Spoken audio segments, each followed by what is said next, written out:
أسلمت لأمر الله ولأمر رسوله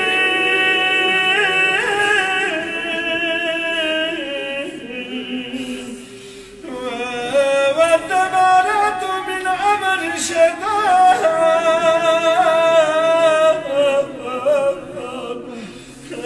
والبدعة والخيانة وكل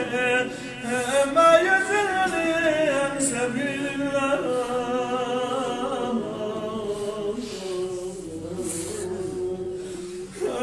واتخذت مرشدين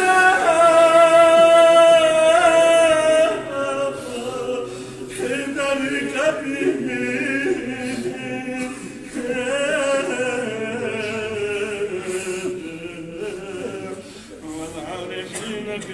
قديم وضلل يهدمت أمره ولا يهدي ما وضلل ولا يهدي ربنا لا تزغ قلوبنا بعد إذ هديتنا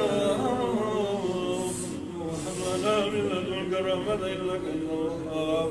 ربنا تقبل منا إنك أنت السميع العليم وتب علينا إنك أنت التواب الرحيم